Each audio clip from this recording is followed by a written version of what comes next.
Olá, vamos agora a essa aula sobre o sistema de ensino brasileiro.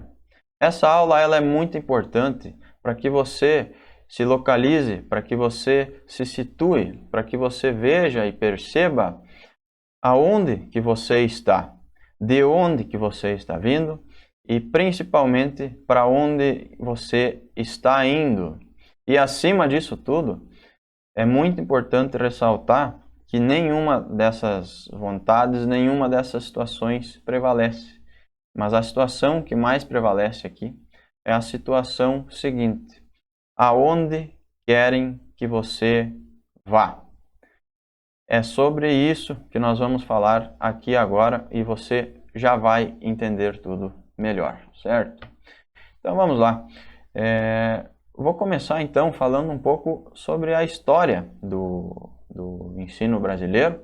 Não vou me apegar muito a essa história, porque para a aula não ficar muito densa, muito chata, mas brevemente vale sim a pena nós abrangermos isso, tá? Então o sistema de ensino brasileiro ele é um sistema que ele foi criado há mais de 150 anos, então ele está já bem defasado, porque naquela época ele foi todo moldado, todo sistematizado, focado na indústria, certo? E por que focado na indústria? Porque era a demanda de serviço e de trabalho que tinha na época. E o que um sistema focado para atender a indústria, ele prioriza? O que precisa ter nesse sistema para que as pessoas consigam atender a mão de obra da indústria? Precisa simplesmente treinar as pessoas para que todas elas tenham a mesma mentalidade, para que todas elas possam e saibam cumprir horários, para que todas elas possam ser facilmente ensinadas. E como o trabalho naquela época ele era em sua maioria manual, eram trabalhos basicamente fáceis de ser aprendidos. Então, quanto a essa questão da parte operacional, ela era ensinada na própria indústria, né, de acordo com o tipo, com o segmento da indústria, ou da fábrica, ou da empresa em questão. E tudo que essas empresas, essas indústrias precisavam era ter pessoas com essa mentalidade de que tudo que elas precisavam fazer era estar lá presente naqueles dias, naqueles horários e fazer o que era solicitado. Era tudo isso que a indústria precisava na época. Então, qual é o problema disso? O problema disso é que todas as pessoas têm circunstâncias diferentes. A minha circunstância é diferente da sua, a circunstância dos seus colegas é diferente da sua, a circunstância até mesmo do seu irmão, que foi criado pelos mesmos pais, que pode ter praticamente a mesma idade, que teve ou tem a mesma condição financeira, também é diferente da sua. Nós temos inclinações naturais diferentes, nós temos dons, talentos, aptidões, seja lá como você prefira chamar isso, nós temos tudo isso um diferente do outro. E esse sistema, ele visa padronizar a todos, ou seja, ele busca colocar todos em uma mesma média. E o pior de tudo é que nem isso ele consegue. Por quê? Porque essa média, ela é muito baixa, ela é uma régua muito baixa. Nós, para nos destacarmos em qualquer coisa que seja, nós precisamos ter foco em uma coisa e buscar ser o melhor naquilo. É lógico que o ensino básico sobre vários outros conteúdos, várias outras coisas, também é muito importante. Só que o que realmente nos leva longe, nos diferencia dos demais, é já melhorar naquilo que nós somos bons e buscar ser o melhor naquilo que nós somos bons e naquilo que nós temos mais facilidade, ao invés de tentar nos equilibrar, buscar ser médio em tudo. Resumindo, é mais vantajoso, é mais garantia de sucesso, até podemos falar assim, nós melhorarmos os nossos pontos fortes, focar nos nossos pontos fortes, do que buscar equilibrar nossos pontos fracos. É só assim que nós vamos nos diferenciar dos demais. E esse sistema, ele não atende isso.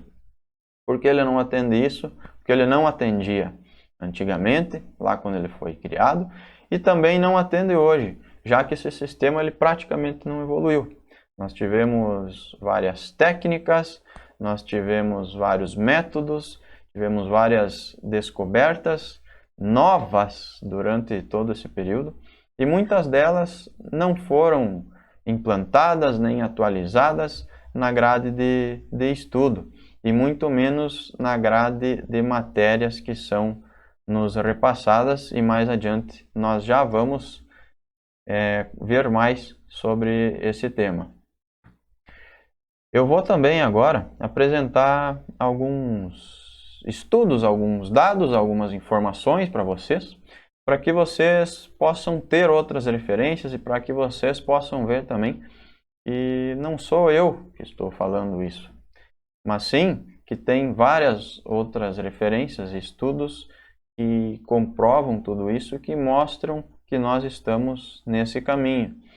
Vou começar então por esse estudo aqui da NASA, que fez um estudo com mais de 1.600 crianças, e nesse estudo a NASA percebeu que crianças de 4 a 5 anos, 98% delas, ou seja, quase todas, tinham uma criatividade, uma capacidade de imaginação muito grande, podendo até ser consideradas como pequenos gênios. E na medida que o tempo vai passando, que as pessoas vão crescendo, essa genialidade, vamos chamar assim, ela vai sumindo. E podemos acompanhar isso muito claramente nesse estudo. Veja, crianças de 4 a 5 anos, 98%. Crianças de 10 anos, 30%. Então essa taxa ela já cai em 1/3. Crianças, já não mais crianças, adolescentes ou adultos, né? Para mim, no meu conceito, 15 anos já somos adultos, temos que ter a mentalidade de adultos. De 15 anos, essa taxa cai novamente pela metade agora e chega a 12%, enquanto para adultos essa taxa ela simplesmente despenca para 2%, ou seja, os gênios somem, os gênios desaparecem. E esse estudo, ele comprova, né, de certa forma, tudo o que eu falei anteriormente, onde nós temos nossas inclinações naturais, nós temos áreas, segmentos, atividades na quais nós temos facilidades, e na medida que nós vamos sendo inseridos, incluídos e frequentando esse sistema, nós vamos nos padronizando de acordo com os demais e somos medidos com a régua dos outros. E essa nossa capacidade, ela vai cada vez diminuindo mais. Agora eu vou passar para vocês um outro estudo, uma outra pesquisa, e ela indica para nós o nível de instrução das pessoas com 25 anos ou mais no Brasil. Esse estudo ele é um estudo até recente de 2019. Então, sem instrução alguma, 6,4%. Então, considerando que o nosso país ele é um país de dimensões continentais, muito grande, questão de território, e no nosso caso, consequentemente, também muito populoso, com uma população muito grande, de mais de 200 milhões de pessoas, 6,4 é um número bastante alto, certo? Então, com o ensino fundamental incompleto, 32% das pessoas com mais de 25 anos. Então, é um número também bastante preocupante, porque mais de 1/3, praticamente, da população com mais de 25 anos sequer conseguiu completar o ensino fundamental, certo? Com o ensino fundamental completo, temos 8%, também um número bastante baixo. Com o ensino médio incompleto, ou seja, que começaram a última etapa da escola, mas não concluíram, 4,5%. E com o ensino médio completo, menos de um terço das pessoas, 27%. Com o ensino superior, uma faculdade incompleta, ou seja, também começou e não terminou, o número chega a 4%, e com o ensino superior completo, 17,4%. Então, a gente vê aqui uma total inversão dos números. Isso significa que onde os números eram para ser mais altos, eles são baixos, e onde eles eram para ser baixos, eles são altos. Então, eu vou até já antecipar um pouco quanto a essa questão do ensino superior, né, que é uma questão muito importante para esse nosso curso, para esse nosso conteúdo. 17,4% das pessoas, né, da população com mais de 25 anos, têm um ensino superior. Isso mostra que, indiferente do ensino superior que você tenha, isso sim já é um grande diferencial, porque você se diferencia da maioria, da extrema maioria das pessoas, certo? Porém, ao decorrer desse curso, a gente vai ver que isso é importante, tem sua importância, sim, mas não é suficiente. Mais alguns dados e informações. Vamos verificar aqui então a taxa de repetência e evasão, certo? Então, a taxa de repetência, né, pessoas que reprovaram de ano, e evasão, né, pessoas que abandonaram a escola. Então, aqui um comparativo do Brasil com os demais países.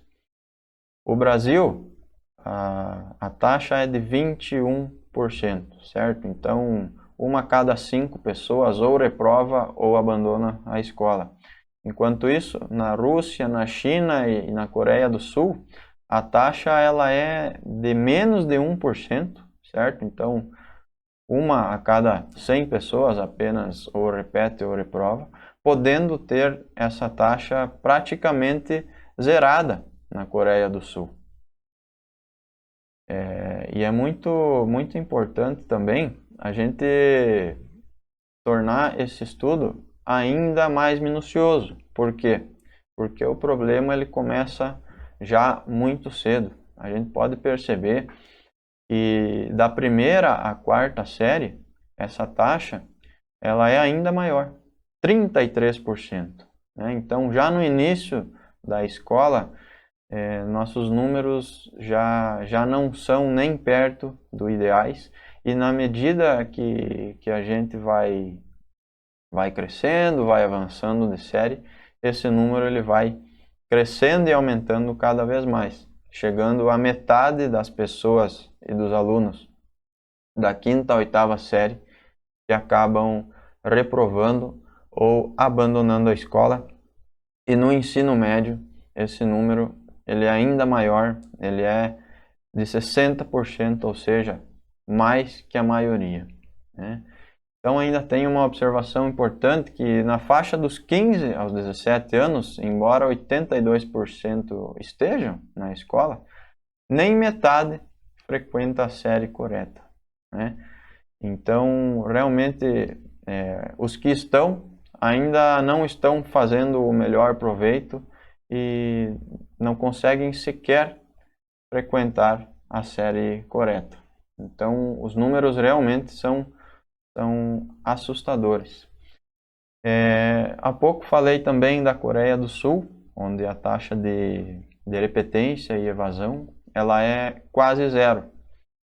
E só para uma questão de comparativo de evolução, o Brasil e a Coreia do Sul, né, na década de 60, eles tinham uma taxa igual, né, de analfabetismo, né, onde que o Brasil e a Coreia tinham 35%. E no Brasil, em 2020, essa taxa ela ainda é de 6,6%, então tivemos sim uma boa evolução, mas em comparativo com a Coreia do Sul, que também nesse quesito ficou em praticamente zero, o Brasil também não conseguiu evoluir tanto, certo?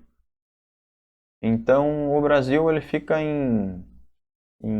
sempre, né, na verdade, nos estudos que se tem sobre questão de educação, de ensino, nos últimos lugares, na maioria aí dos quesitos, né, perdendo inclusive para países muito inferiores quanto à questão de economia e de evolução de uma forma geral, não é? Então, por que o Brasil ele evolui tanto em alguns outros pontos e na questão de ensino o Brasil não consegue avançar da mesma forma, certo? E aqui tem uma taxa e uma informação que eu considero uma das mais importantes de todas, que é a taxa de analfabetismo funcional, tá? Que ela é de 50%. Alguns estudos indicam mais, alguns estudos indicam menos. Mas o que significa isso e por que ela é tão importante? Por quê? Porque, como a gente pode ver na tabela acima, a taxa de analfabetismo ela é de 6,6%, ou seja, ela é um número talvez até baixo. Porém, de todas as pessoas que nos conceitos, nos parâmetros brasileiros sabem ler e escrever, 50%, ou seja, metade delas não sabe o que está lendo. Então, a pessoa ela passa lá na escola seus 12 anos, né, por volta disso, ela aprende muita coisa e dentro dessas coisas que ela aprende, a principal delas é a ler. Porém, ao ler um texto, ela até lê, ela pronuncia, ela identifica as palavras, porém ela não sabe o que ela acabou de ler, ela não sabe interpretar o que ela acabou de ler. Então, isso é muito preocupante, certo? Então, se você simplesmente sabe ler um texto, sabe interpretar esse texto e extrair informações positivas, negativas dele, fazer uma crítica de qualquer forma a esse texto, você já se diferencia de pelo menos metade da população. Então, por isso que eu considero esse número um número realmente bastante importante.